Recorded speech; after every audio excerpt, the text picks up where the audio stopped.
యెహోవా వాక్కు అమిత్తాయి కుమారుడైన యోనాకు ప్రత్యక్షమై ఎలాగో సెలవిచ్చాడు.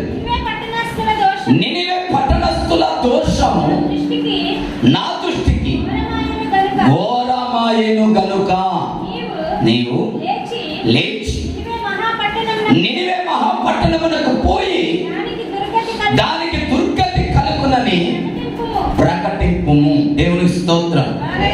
గట్టిగా చెప్పాలి, గట్టిగా చెప్పాలి. హల్లెలూయా. దేవాతి దేవుడైనటువంటి యెహోవా దేవుడు సెలవిస్తున్న మాట ఏంటంటే, తన దాసుడు తన ప్రవక్త అయినటువంటి యోనాను పిలిచి అన్నాడు, అయ్యా నినివే పట్టణం యొక్క గతి చాలా ఘోరముగా మారిపోయింది. ఆ పట్టణంలో 120,000 కంటే ఎక్కువ ప్రజలు నివసిస్తున్నారు. వారి క్రియలు కానీ, వారి పనులు కానీ, వారి మాటలు కానీ, వారి పద్ధతులు కానీ ఏ రోజు ఏ సమయంలో కూడా అది నాకు మహిమకరముగా లేదు.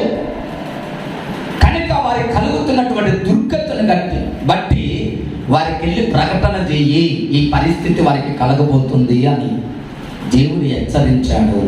దేవుని స్తోత్రం. హల్లెలూయా. ఇప్పుడు ఎన్నటువంటి యోనా నినివే ప్రజల యొక్క పట్టణంలోనికి వెళ్ళాడు. 3వ అధ్యాయం 3వ వచనం నుండి చదివితే, కాబట్టి యోనా లేచి యెహోవా సెలవిచ్చిన ఆజ్ఞ ప్రకారం నినివే పట్టణమునకు పోయెను. నినివే పట్టణము దేవుని దృష్టికి గొప్పదై 3 దినముల ప్రయాణమంత ప్రయాణము గల పరిణామము గల పట్టణము యోనా పట్టణములో 1 దిన ప్రయాణమంత దూరము సంచరించుచు 40 దినములకు నినివే పట్టణము నాశనమగునని ప్రకటన చేయగా. దేవుని స్తోత్రం. హల్లెలూయా. ఇప్పుడు నినివే పట్టణ పరిస్థితి ఎలా మారిపోయిందంటే ఘోరముగా, వారి క్రియలు, వారి జీవితం అంతా కూడా దేవునికి తిరుగుబాటుతనముగా, దేవునికి అవిధేయత కలిగించే విధముగా, దేవునికి కోపాన్ని రేపే విధముగా, దేవుని మాటంటే లెక్క లేకుండా ధిక్కరించే స్వభావములోనికి పట్టణపు ప్రజలందరూ కూడా మనస్సులు మారిపోతూ వెళ్ళిపోతున్నాయి. దేవుడు చూశాడు, ఈరోజు నా వైపు తిరుగుతారేమో, ఈరోజు నా దగ్గరికి రాగలుగుతారేమో, ఇప్పుడైనా నన్ను తలంచుకుంటారేమో, ఇప్పుడైనా ఎదుట సాగిలు పడతారేమో, ఇప్పుడైనా అయ్యా ఇదిగో మమ్మల్ని జ్ఞాపకం చేస్తాయని నోరారా నన్ను ప్రార్థన చేస్తారేమో. నినివే పట్టణ ప్రజల వైపు దేవుడు కనులెత్తు చూస్తూ వచ్చిన ఏ రోజు కూడా వారికి దేవుడు అనే మాట వారి నోటికి కనబడలేదంట. దేవుని స్తోత్రం. హల్లెలూయా. దేవుడు చూసి చూసి విసిగిపోయి అక్కడికి వారిని శిక్షించకుండా హెచ్చరించడానికి ఒక మాటగా ముందుకు వారి ముందు ఒక మాట పెట్టాడు. ప్రజలారా జాగ్రత్త పడండి, మేలుకొనండి, మీ మీదకి నాశనము తుఫాను వలె విరుచుకుపడబోతుంది. మీ పరిస్థితులు ఘోరాతి ఘోరముగా మారిపోయాయి కనుక మీ మీదకి నాశనము రాబోతుందని చెప్పి దైవజనుడి ద్వారా దేవుడు నినివే పట్టణపు ప్రజల కంట 1 దినమంతా తిరిగి ప్రయాణం చేసి ప్రకటన చేస్తూ వచ్చాడంట. దేవుని స్తోత్రం. 1 దినమంతా ఏం చేశాడు? దేవుని మాటను మోసుకుని, దేవుని మాటను తీసుకుని, అయ్యో ప్రజలు నశించిపోతారంట, ప్రజలు పాడైపోతారంట, వారి నిత్య నరకానికి అప్పగించబడతారంట, కనుక నేను దేవుని బట్టి వారిని హెచ్చరిస్తే, ఈరోజు ఒకవేళ వారి మనస్సులు మారితే, వారి హృదయాలు మారితే, వారి మనస్సులు సరిచేయబడితే ఆ నాశనము వారి మీదకి రాకుండా దేవుడు దాన్ని తొలగించును అని చెప్పి యోనా 1 దినమంతా ప్రయాసం అనుకోకుండా ప్రకటన చేయడానికి ఇష్టపడ్డాడంట. దేవుని స్తోత్రం. హల్లెలూయా. హల్లెలూయా. ఈరోజు కూడా దేవుడు మిమ్మల్ని ప్రేమిస్తున్నాడని హెచ్చరించడానికి మాట చెప్తున్నాను. దేవుడు ఏం చేస్తున్నాడు? గట్టిగా చెప్పండి. దేవుడు ప్రేమిస్తున్నాడు. బలహీనతలో ఉన్న నేను ప్రేమించాను, సమస్యల్లో ఉన్న నేను ప్రేమించాను. కానీ ఈరోజు నువ్వేం చేస్తున్నావు తెలుసా? దేవుడే నీ కళ్ళకు కనపడకుండా పోతున్నాడు. దేవుడే మర్చిపోతున్నావు. ఈరోజు మన పరిస్థితి ఎంత దిగజారిపోయిందంటే చాలా మంది ఎవరిని ఈ విధంగా అనటం నా ఉద్దేశం కాదు, కానీ వాక్యము ద్వారా దేవుడి నీతో మాట్లాడుతున్నాడు. పిల్లరా, కొంతమందికి పిల్లరా ఒక ఆదివారమే ప్రార్థన కనపడుతుంది, మిగతా ప్రార్థనలన్నీ ఎగిరిపోయాయి. మా అయ్యా ముందు ఆదివారం ప్రార్థన చెప్పండి. ఆదివారం ప్రార్థన మంది దేవునితో మనం ఒక నిబంధన చేసి వచ్చిన ప్రజలము, దేవునితో మనం ఒక ఒప్పందం చేసుకున్న ప్రజలం. ఏమని చేసాం? సేవకుడు అడిగినప్పుడు సంఘాన్ని సహవాసాన్ని విడువక మరణము వరకు నడుస్తామంటే ఏం చెప్పొచ్చా? అమ్మా ఇటు చూడండి, దేవుని స్తోత్రం. ఏం చెప్పొచ్చా? అమ్మా మరణం వరకు నేను విడువను అని చెప్పాను. ఎన్నిసార్లు విడిచేశారు? ఎన్ని వారాలు విడిచిపెట్టారు? ఎన్ని ప్రార్థనలు ఎగిరిపోయాయి? రాను నీ పరిస్థితి ఎట్లా దిగజారిపోయిందో తెలుసా? దేవుడు అనే భయం కూడా మనలో పోయింది. దేవుడు అనే భయం ఉంటే నీలో ఏ ప్రార్థన మిస్ అవ్వదో అవన్నీ కూడా అది నువ్వు చేసే భక్తికి నువ్వు చూపే ఒక గొప్ప విలువైనటువంటి జీవితం. దేవుడి స్తోత్రం కలుగునుగా. హల్లెలూయా. మిస్ అవ్వదు, అవనివ్వవు. అది దేవుడు నీలో పెట్టేటువంటి ఒక గొప్ప ఉన్నతమైనటువంటి జీవితం.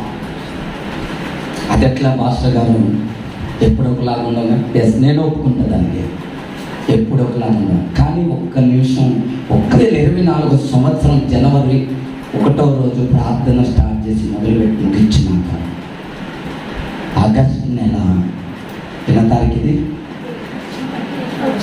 18. మందిర ప్రార్థన ఎన్ని ఎగ్గొట్టావు? కుటుంబ ప్రార్థన ఎన్ని ఎగ్గొట్టావు?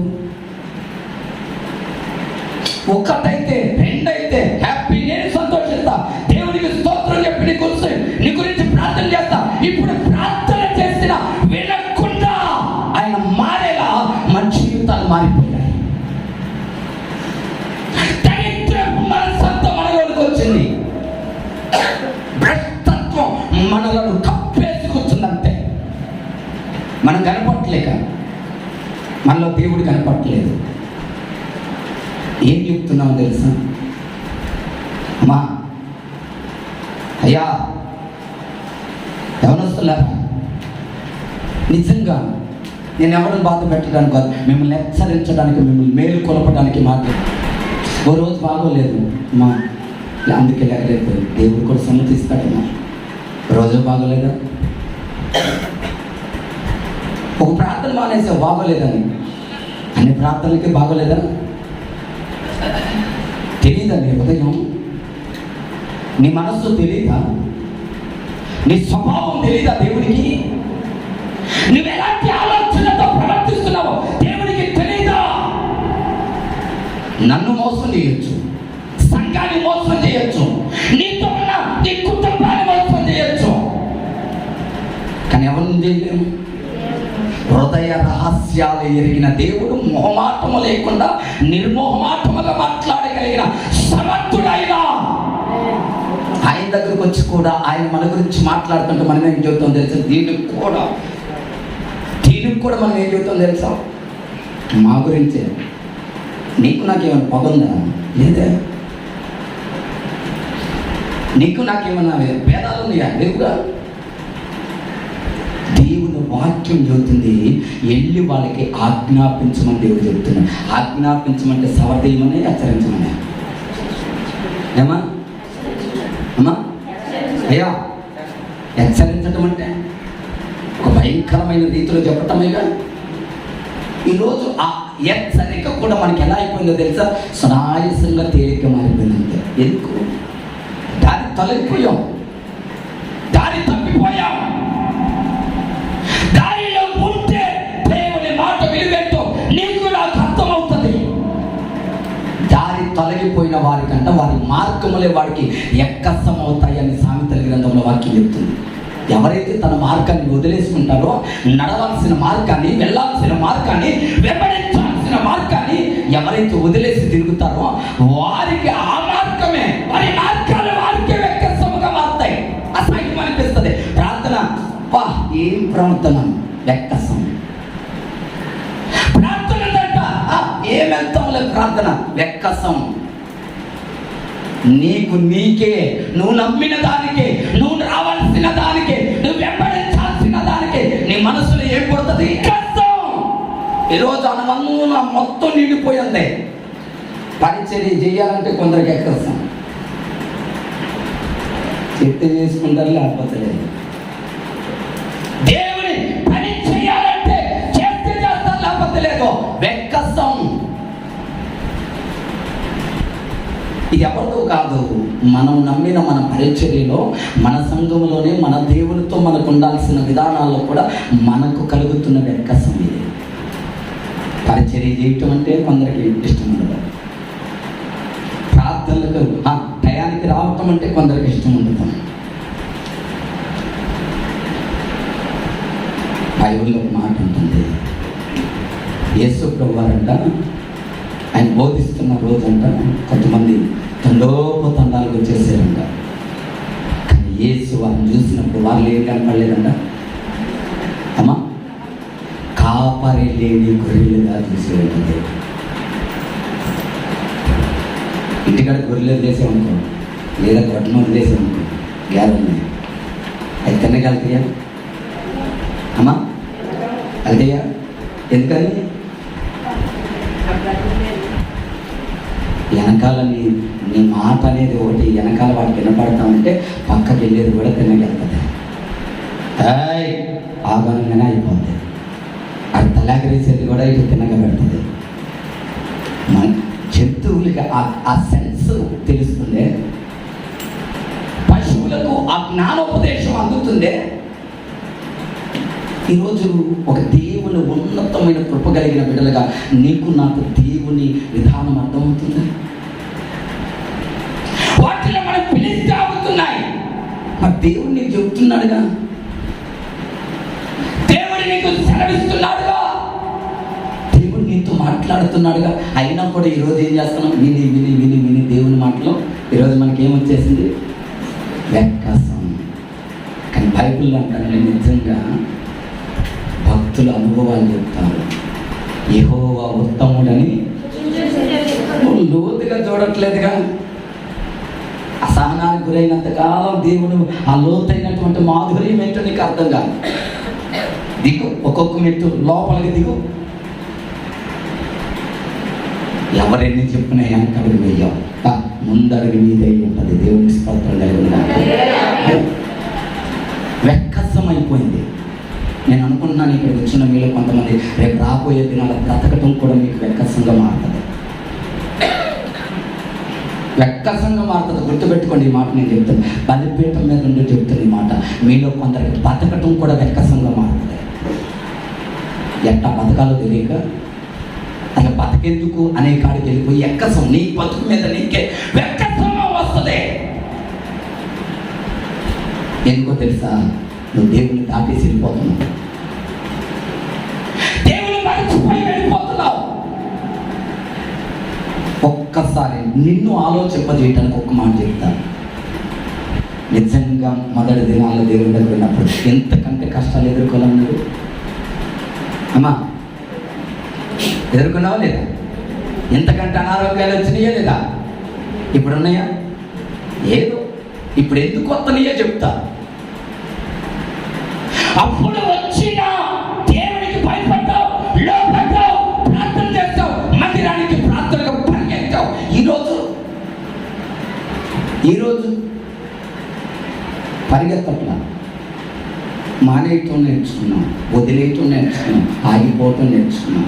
ఇది ఎవరు చేసింది కాదు, నీలో బుద్ధి పుట్టినంతే. దేవునికి స్తోత్రం కలుగునుగాక. హల్లెలూయా, హల్లెలూయా.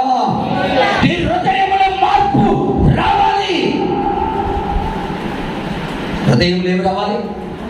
మార్పు రావాలి. భక్తి ఒకలాపు తాగేది ఏంటండి, ఒకలా అట్టుకునేదేంటి? ప్రయాణమా వద్దు అంటే ఆగావు, అది ఓకే. కానీ భక్తి ఒకలాగితే ఆపితే ఆగేదే భక్తి అయితే అసలు మనం భక్తే చేయలేము. దేవునికి స్తోత్రం కలుగుతాం. హల్లెలూయా. దేవుని వాక్యం చెబుతుంది, యోనా అంట 3వ వచనంలో, కాబట్టి యోనా లేచి యెహోవా సెలవిచ్చిన ఆజ్ఞ ప్రకారము. ఎవరు సెలవిచ్చారు? యెహోవా సెలవిచ్చిన ఆజ్ఞ ప్రకారము యోనా నినివే పట్టణపు ప్రజల దగ్గరికి వెళ్ళి ఒక్క దిన ప్రయాణమంత దూరం నడుచుకుంటూ వెళ్ళాడన్న.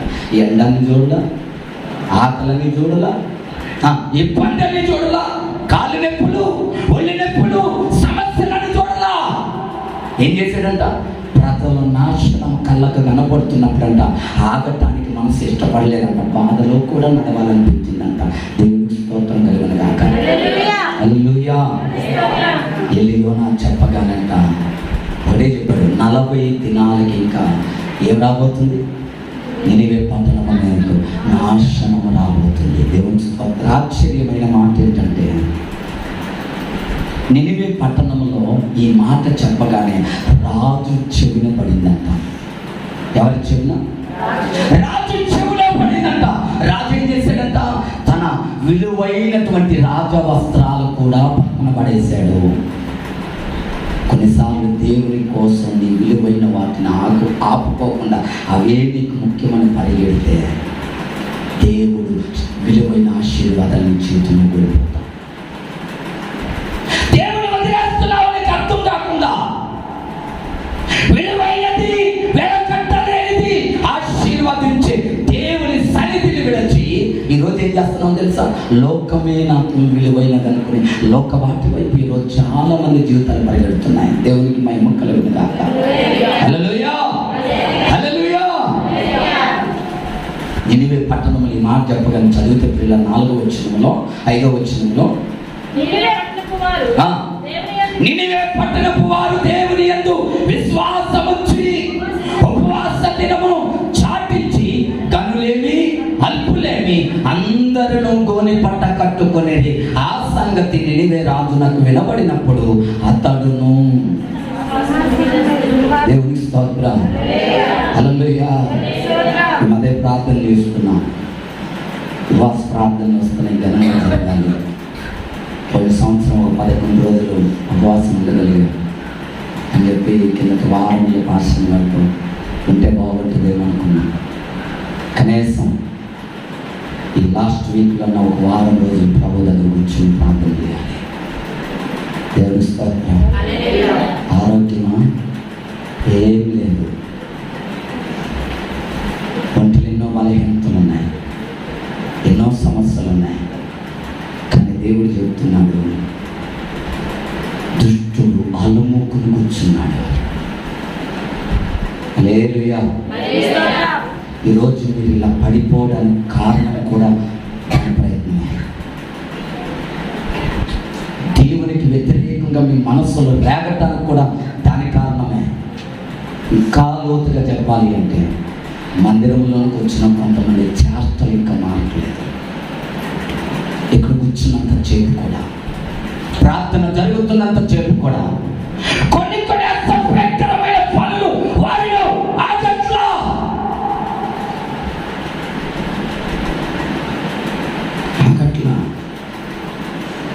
సంగమా, దేవుని బిడ్డలారా, నినివే పట్టణస్థులకు ఆ నాశనపు భయం చెప్పగానే వాళ్ళందరూ ఏం చేశారంటే దేవుని యందు నిజమే. వాళ్ళకి అర్థమైంది, మా జీవితం ఎలా ఉంది, మా పరిస్థితులు ఎలా ఉన్నాయి. నిజమే, దేవుడు చెప్పేది వాస్తవం నమ్మారు. నమ్మిన వారిలోనికి దేవుని బట్టి వారిలోనికి విశ్వాసం తెచ్చుకున్నంట ఉపవాస దినాన్ని ప్రకటించుకుని ఉపవాసం ఉండి ప్రార్థన చేస్తున్నారంట. ఉంటున్నావా ఉపవాసం? ఇండిలో కొంతమంది ఏమనుకుంటారు తెలుసా? ఉపవాసం ఉంటే ఎక్కడనే పడిపోతున్నామా అనుకుంటారు. ఉపవాసం ఉండి చూడు, పడే నువ్వు కూడా నిలబడి మోకాలేసి ప్రార్థన చేస్తావు. ప్రైజ్లో హల్లెలూయా హల్లెలూయా. లేదు, కొంతమందికి ఉపవాసం ఉంటూ మానేశారు, అలవాటు తప్పిపోయింది. తినేయాలి టయానికి వెళ్ళి, అంతే. తినొద్దని నేను చెప్పట్లా, కానీ పరిస్థితులను బట్టైనా నీ జీవితాన్ని కాపాడుకోవడానికి, నీ కుటుంబంలో దీవెన పొందుకోవడానికి కొన్నిసార్లు తెగించి దేవుని దగ్గర వచ్చి ఉపవాసం ఉండి దేవునికి ప్రార్థన చేయాలి. ఏది సంఘాల్లో ఉపవాస ప్రార్థన ఏది? ఏదో అక్టోబర్లో పెట్టారు 3 పూటలు ప్రార్థన, లేదా నెల కూడా ఉండేది. ఒక 2-3 ఉంటున్నారేమో, అంతేనా? పోనీ ఉంటున్నావు, గట్టిగా ఆ రోజైనా ప్రార్థన చేస్తావా? ఆ గంటే చేస్తావు. తర్వాత ఎక్కడ పని తక్కువైపోద్ది అని చెప్పి, ఎక్కడ పరిస్థితులు ఆగిపోద్ది అని చెప్పి పరిగెత్తడమే. నిలకడ లేని జీవితం, ఎదుగుదల లేని జీవితం, ఆసక్తి లేని జీవితం. ఎంతవరకు దేవుడు నిన్ను మెచ్చగలుగుతాడో, ఎంతవరకు దేవుడు నిన్ను సహించగలుగుతాడో. ఒక్క దినం దేవుని వాక్యం చెబుతుంది, దేవుని మందిరంలో ఒక్క దినము గడుపుతా. చెప్పు గట్టిగా, ఒక్క దినం గడుపుతా. ఒక్క దినం కూర్చోమంటే ఎంత బాధో కొంతమంది. ఆ టైం నాకు కుదరదు, ఈ టైం నాకు కుదరదు, ఏం చేస్తావు? దేవుని ఎదుట నిలబడాలా, మాటకు లోపడాలి. నీకు టైంతోనో పరిస్థితులతోనో కాదు, నీ మనస్సు దేవునితో అంటుకట్టబడి ఎదుగుతున్నావా లేదని ఆ మనస్సుతో కూడిన విశ్వాసంతో దేవునికి నువ్వు లోపడి బ్రతకాలి. హల్లెలూయా హల్లెలూయా. ఇప్పుడు నినివే పట్టణము రాజు కూడా ఏం చేశారంట? వారి స్థితిగతులన్నీ వదిలేసి ఎక్కడ కూర్చున్నారు? వచ్చి అమ్మా గోనె పట్ట కట్టుకుని ఊర్దులో కూర్చుని ప్రార్థన చేస్తున్నారంట. రాజు కూర్చునేది ఎక్కడ? సుందరమైన సింహాసనం మీద. రాజు వస్త్రాలకు తీసేశాడు, సింహాసనం వదిలేశాడు. ఏది కట్టుకున్నాడు? సామాన్యమైన మనుషుల్లాగా గోనె పట్ట కట్టుకుని మందిరములో ఆ దేవుని ఎదుట బూడిదలో కూర్చుని దేవునికి మొరపెట్టుకున్నారంట. దేవునికి స్తోత్రం కలుగును. పట్టణం అంతా మోకాలేసింది కనుక నాశనాన్ని దేవుడు ఛేదించాడు. ప్రైజ్ ది లార్డ్ హల్లెలూయా. సంగమా, దేవుడు నీతో చెప్పమంటున్నమాట, ఎప్పుడైనా దేవుని కార్యం చూడడానికి ఆ సంగమంతో ఏకమనసై దేవునితో మోకరించడానికి, ప్రార్థన చేయడానికి, సహవాసంలో ఉండడానికి సిద్ధపడకపోతే విడవబడే రోజు నీకు రాబోతుంది. విడవబడతావు. ఆ విడవబడితే నీకు నీ స్థితి ఎలా ఉంటుందో తెలుసా?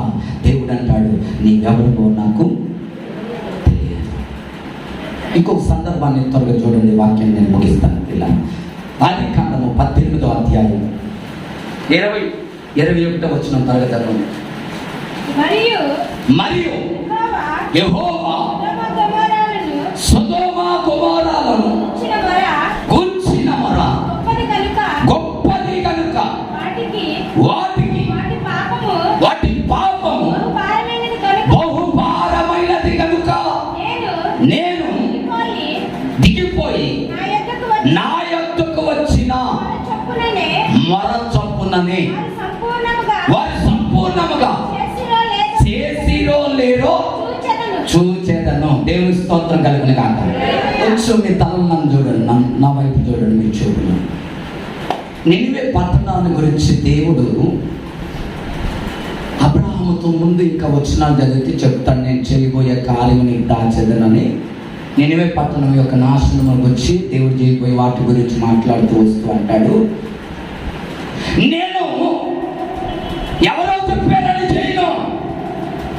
అదేముంది 20-21లో, మరియు యెహోవా సొదొమ గొమొర్రాలను గూర్చిన మొర గొప్పది కనుక వాటి పాపము బహుభారమైనది కనుక నేను దిగిపోయి నా యొద్దకు వచ్చిన ఆ మొర్ర చొప్పున వారు అలా ఉన్నారో లేదో దేవుని స్తోత్రం.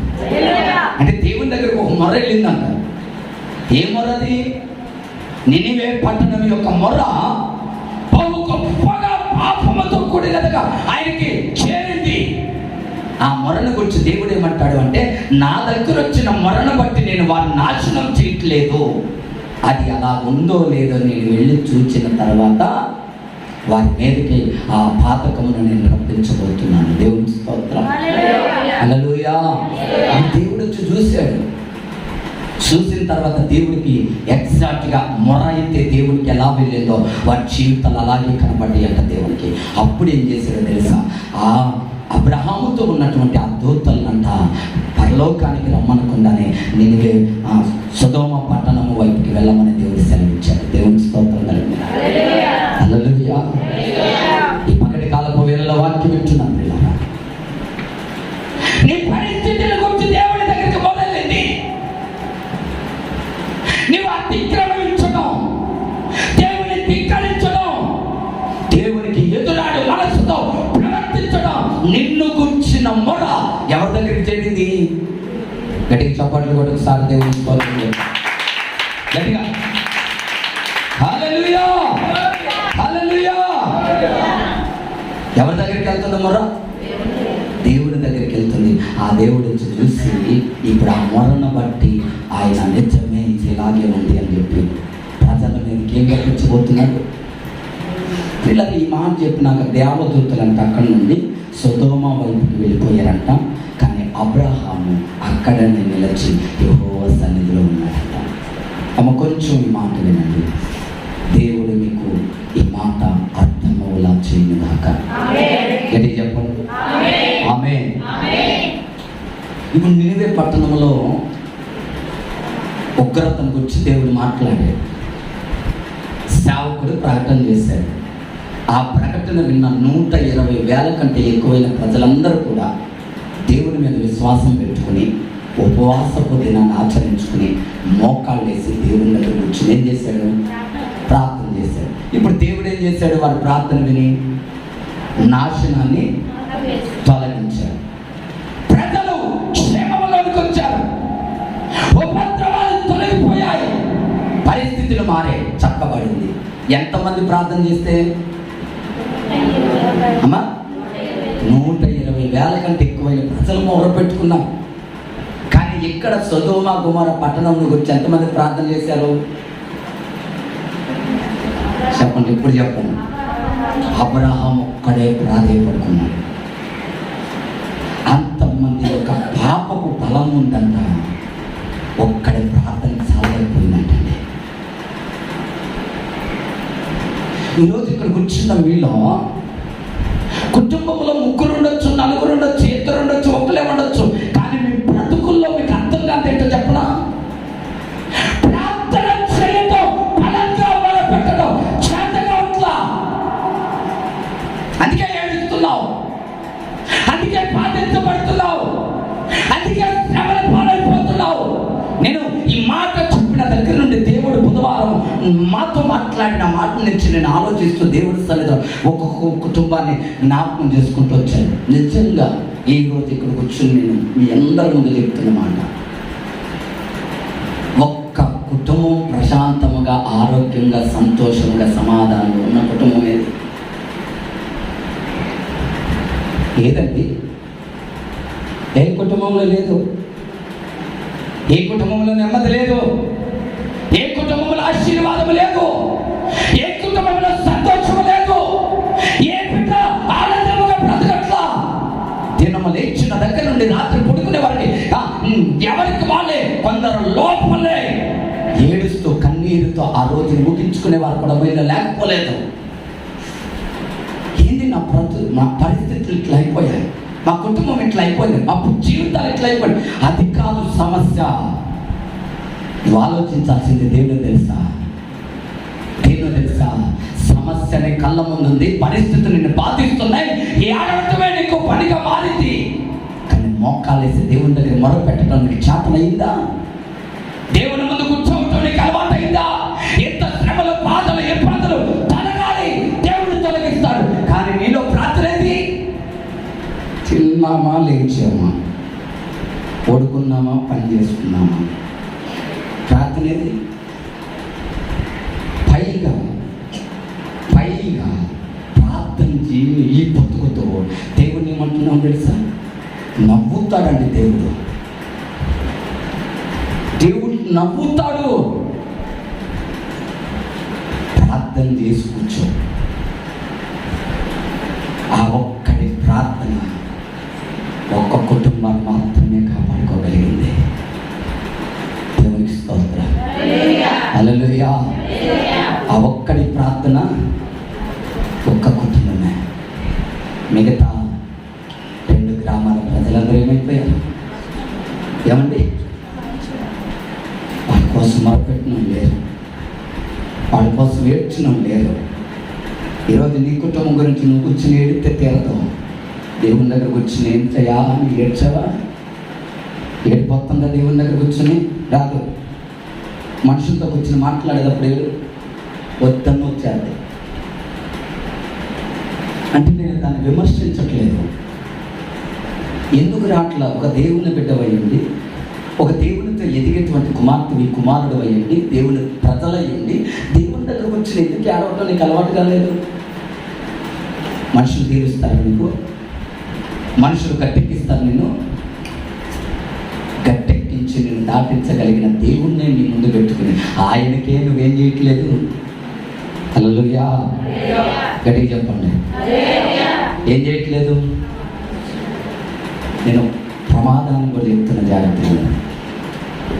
మత్తయి సువార్త 3వ అధ్యాయం 7వ వచనం ఒకసారి చదవండి. మత్తయి సువార్త 3వ అధ్యాయం 7వ వచనం. అతడు పరిసయ్యులలోను సద్దుకయ్యులలోను అనేకులు బాప్తిస్మము పొందవచ్చుచు చూచి సర్వ సంతానమా రాబోవు ఉగ్రత నుండి తప్పించుకొనుట మీకు బుద్ధి చెప్పిన వాడు దేవుని స్తోత్రం. హల్లెలూయా. దేని గురించి బుద్ధి అమ్మా? ఈరోజు దేవుడు నీతో ఏం మాట్లాడుతున్నాడు? రాబోయే ఉగ్రత నుండి తప్పించబడాలి అంటే నీకు దేవుడు ఈరోజు నేను హెచ్చరించి నీకు బుద్ధి చెబుతున్న మాట ఎందుకు తెలుసా? దేవుని ఆజ్ఞకు నువ్వు లోబడాలి. దేవునికి ఆజ్ఞకు లోబడి 7 రోజులు ఉపవాసం ఉండలేక శాతనైతే కదిలిరా మాతో వచ్చి ప్రార్థన చేద్దాం. లేదా ఆనవాయితీగా లాస్ట్ 3 రోజులు ప్రార్థన జరుగుతాయి. ఉపవాస ప్రార్థనలో నడుము కట్టుకుని దేవుని మందిరంలోకి వచ్చాం 3 రోజులు. దేవుడు సమస్యలను పటాపంచలను ఎదుట చేయబోతున్నాడు. మనసు రావాలి, బుద్ధి పుట్టాలి. ఒకరు తొండితోనో, ఒకరు బలవంతం చేస్తేనో, ఒకరు తిడితేనో హెచ్చరిస్తేనో వచ్చేది కాదు. అది మనలో బుద్ధి పుట్టాలి. దేవునికి స్తోత్రం కలిగిన కాదు. తప్పిపోయిన కుమారుడికి తనకు తాను బుద్ధి వచ్చి వచ్చాడా? ఎవరన్నా చెబితే వచ్చాడా? అమ్మా, తనకు తానికి ఏమొచ్చింది? బుద్ధి వచ్చింది. అయ్యో, నా తండ్రి ఇంట్లో అనేక మంది పని వారికి సమృద్ధి అయిన భోజనం ఉంది, ఇక్కడ నేను పందులు కూడి తిని పట్ట నింపుకుంటున్నానని బుద్ధి వచ్చిందంట. ఎక్కడ ఉండాల్సినోడు? ఎక్కడ ఉండాల్సినోడు? అంతఃపురములో మేడ గదిలో సోఫా మీద ఉండాల్సినోడు ఇప్పుడు ఎక్కడ ఉన్నాడంట? పందులు ఎక్కడ ఉంటాయి అమ్మా? సెట్టు కట్టుకుని తిరుగుతీయా? లోకంలో ఉన్న మురికంతా దాందే, దాని సొంతమే. ఆ మురుకులో దుల్లాడి దుల్లాడి దుల్లాడి లేచి పొల్లాడి అందులో ముంటు ముంచి ఏదేదో దొరికింది అలా తినేసి వచ్చే భయంకరమైన జీవితం కలిగిన ఆ పందుల దగ్గర అవి వాటికి పెట్టే మేత అంట, గానుగులో వేసి ఆ దేశాలు వేసి పెట్టే మేత దగ్గరంట విడిగా తినడానికి లేదంట. యజమానుడు ఏం చేసేవాడంట? ఆ పందులు వచ్చినప్పుడు అరే ఇదిగో ఇంత కొలత చెప్పని తీసుకెళ్ళి పెట్టరానివాడంట. యజమానుడు కనపడకుండా పందుల దగ్గర పందులు వలె పాక్కుంటా కూర్చుని తినేవాడంట కనపడకుండా. అది ఒకసారి గుర్తు బయటకు వచ్చేసింది, ఆ జీవితం బయటకు వచ్చేసింది. యజమానుడు చూసాడంటే పందులకు పెట్టేది కూడా దాన్ని తేవాలి, ఎంత బతుకాలి ఇదని చెప్పి ఇక్కడ కూడా నీకు వద్దు పో బయటకు అన్నాడంట. దేవుని స్తోత్రం. ఆ హీనమైన దశకు వచ్చినప్పుడు తనలోనికి ఏమొచ్చింది చెప్పండి అండి. ఇక్కడ కూర్చున్న మీలో కొందరికి బుద్ధి రాదు. ఇప్పుడు నన్ను తిట్టుకున్న పర్లేదు, బుద్ధి రాదు మీకు. ఇప్పుడు వినరు కూడా, కొందరు విన్నట్టుగా ఉంటారంతే, వినరు. కానీ బుద్ధి ఎప్పుడు వస్తుంది తెలుసా? ఎప్పుడు వస్తుంది తెలుసా? వాడు వల్ల అంత అయిపోయినా కొత్తది కొందరికి ఇక ఉపయోగం లేదు. ఇప్పటికే అయిపోయింది మన జీవితం, ఇప్పటికే అయిపోయింది మన జీవితం. నేర్చుకునే స్వభావాన్ని దాటి వెళ్ళిపోయాం, నిలబడే స్వభావంలో వెళ్ళిపోయాం. ఎంత చెప్పినా మన మనసులకు దేవుని మాటలు తాకట్లా. ఎందుకంటే ఆ దారి నుండి నేను తొలగిపోయాం కనుక. దేవునికి స్తోత్రం కలుగును. హల్లెలూయా. ఈరోజు దేవుని వాక్యం ఇచ్చిన నీతో ప్రభు చెప్పిన మాట ఒకటే, రాబో ఉగ్రత నుండి తప్పించుటకు నీకు బుద్ధి చెప్పిన మాట. ఆ బుద్ధి చెప్తేనేట మనం విన్నాం. ఏమంటాం? శ్రావకుడిట దొరకడా? ఇదేగా నేపాలు సేవకుడు ఎక్కడేగా అలసు. అందుకే దేవుడు కూడా ఏమంటాడు విలాప వాక్యంలో, నా సేవకుడంత వెర్రోడు, నా సేవకుడంత వెర్రోడు మాట్లాడే తెలీదా? విలాప వాక్యంలో దేవుడు చెప్తాడు, నా సేవకుడంత వెర్రోడు ఎవడున్నాడు? దేవుడికి స్తోత్రం. అందుకే సేవకులను కూడా ఏం చేస్తున్నాం తెలుసా? వెర్రోళ్ళని చేసేస్తున్నాం. ఈరోజు ప్రభు నీతో చెప్తున్నాడు, పిల్లరా, రాబో ఉగ్రతలు చాలా ప్రమాదాలు ఉన్నాయి. దేవుడు నీకు ఆజ్ఞాపించినట్టుంది ఒకటే. మరి ఆ ఉగ్రత నుంచి తప్పించబడాలంటే మనం ఏం చేయాలి? ఏమండి ఏం చేయాలండి? చూడండి, అదే 3వ అధ్యాయము తర్వాత బుద్ధి చెప్పిన వాడెవడు మారు మనసుకు తగిన ఫలము ఫలించండి. దేవుని స్తోత్రం. ఏం ఫలించాలి? నువ్వెందుకు మారేవాళ్ళు గుర్తించు. ఎందుకు దేవుని నమ్ముతున్నావో ఆలోచన చేయి. ఆ ఆలోచన చేసి దేవుని దగ్గరకు వచ్చిన నీ జీవితం మార్చుకున్న ఆ మారు మనసుకు తగిన జీవితంతో దేవుని కొరకు బ్రతకండి అని ప్రభు చెప్తున్నాడు. దేవునికి మహిమ కలుగునుగా. హల్లెలూయా. ఒక పాట ఎలా ఉంటుంది?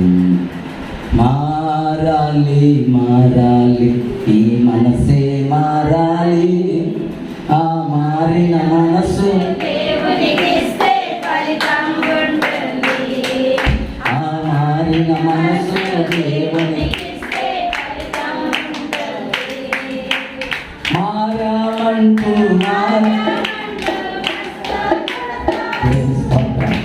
ఏం కొడతారు? మసకలు ఎక్కువ మంది. అదే పనిలో మచ్చలు పడుతుందంటే ఎంత భయమో కదా. పనిలో ఈరోజు అమ్మో రోజు వాయిదానా అబ్సెంట అమ్మో. అదే దేవునికి మసక కొడుతున్నామంట ఎంత గొప్పమో. ఏమండి? కానీ పనికి మాత్రం కొట్టాం. ఇదేనా మన ఎదుగుదల? ఇదేనా మన జీవితపు మార్పు? దేవుని దగ్గర అయితే నా ఇష్టం అండి అనుకుంటున్నాను. మీ ఇష్టాలన్నీ ఒక రోజు లెక్కలో తీసుకొచ్చి కూర్చోబెట్టే రోజు అవుతుంది. దేవునికి స్తోత్రం, దేవునికి స్తోత్రం. అందుకే ప్రభు అంటాడు, ఆ రాబోయే ఉగ్రత నుండి నువ్వు తప్పించబడాలి అంటే మారు మనసునకు తగిన ఫలాలు ఫలించడం నేర్చుకోవాలి. అక్కడ విన్నారా? మారు మనసుకు తగిన ఫలాలు కావాలి. చెట్టు పెట్టావంటే ఫలాలు లేకపోతే ఇష్టపడతావా? ఇష్టపడవా? ఎన్ని రోజులు చూద్దాం ఫలాలు లేని చెట్టుని? 1 సంవత్సరం చూద్దాం, 2 సంవత్సరాలు చూద్దాం, 3 సంవత్సరాలు చూద్దాం, 4 వచ్చి ఎందుకు అందరు తిట్టుకుంటున్నారు? ఏంటి ముందు గొడ్డు ముందు చెట్లు ఆగి ఉంది, కాయలు లేవు, ఏమి లేవు. ఎందుకనా ఉండటం వల్ల మనకి ఇదేమన్నా ప్రయోజనమా అని చెప్పి దాన్ని వేళతో సగం పెగిలించి అవతల పడేయటానికి ఇష్టపడ్డాడు. దేవుడు కూడా దాన్ని ఫలించని ప్రతి చెట్టుని ఏం చేయబోతున్నాడు? అమ్మా ప్రతి చెట్టు ఏరు దగ్గర గొడ్డలు ఉన్నాయి.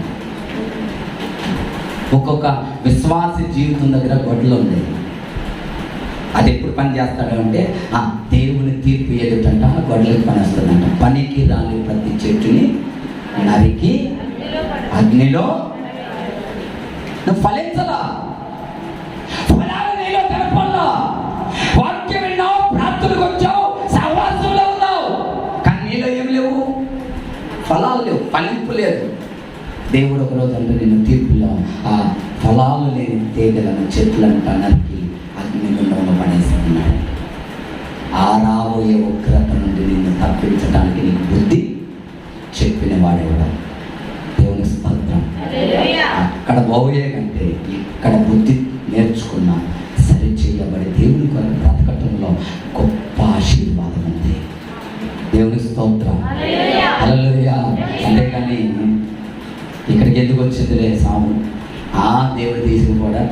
ఈ మధ్య ఎక్కువైపోయినాయండి. ఎట్ట ఉన్నా తీసుకుపోతాడంట దేవుడు. అవునా ఏమ్మా? ఎట్ట బతికేసినా తీసుకుపోతాడంట దేవుడు.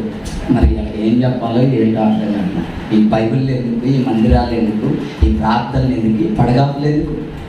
ఎట్ట ఉన్నా వెళ్ళిపోయే కాడికి దేవునికి స్తోత్రం కలుగును కాక. హల్లెలూయా.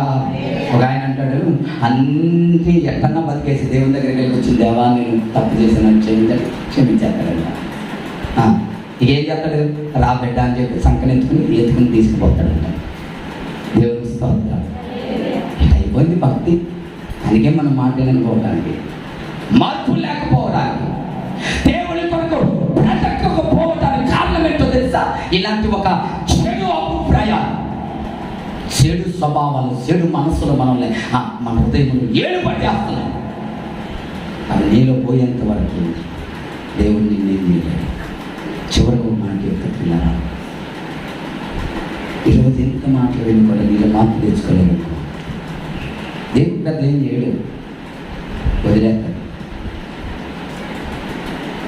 వినాలి ఈ మాట, వినాలి, వదిలేస్తాడు. మానవునికి దేవుని అవసరం కావాలి, కానీ దేవునికి మనిషి అవసరం లేదు. అవునా ఏమా? మానవునికి దేవుని అవసరం కావాలి, కానీ దేవునికి. అందుకే దేవుడు ఏం చేస్తాడు, నిర్ణయం నీదే. ఎంత చెప్పినా, ఎంత నేర్చుకున్నా వినకుండా ఉంటావా? లెక్క లేకుండా ఉంటావా? ఎదురాడుతూ ఉంటావా? మాట ధిక్కరిస్తూ బ్రతుకుతావా? జాగ్రత్త, నీ తీర్పు నీ చేతుల్లోనే ఉంది. తీర్పు రోజు తప్పించుకో. ఇక్కడ దేంట్లోనే తప్పించుకో, ఏ చెప్పినా తప్పించుకుని వెళ్ళిపో. కానీ తీర్పు రోజు నేను తప్పించే నాదుడు లేదు. కానీ ఇక్కడ అన్నీ దాటిపోయినా, దూకేసుకుంటూ పోయినా, తప్పించేసుకుని పోయినా అక్కడ నిలబడాలి. ఆ వరుసలో ఉందా, అక్కడెక్కడ తప్పించుకోలే. అక్కడ ఘోరంగా ఉంటుందంట, కఠినంగా ఉంటుందంట. అందుకంటాడు, ఆ రాబోయే ఉగ్రత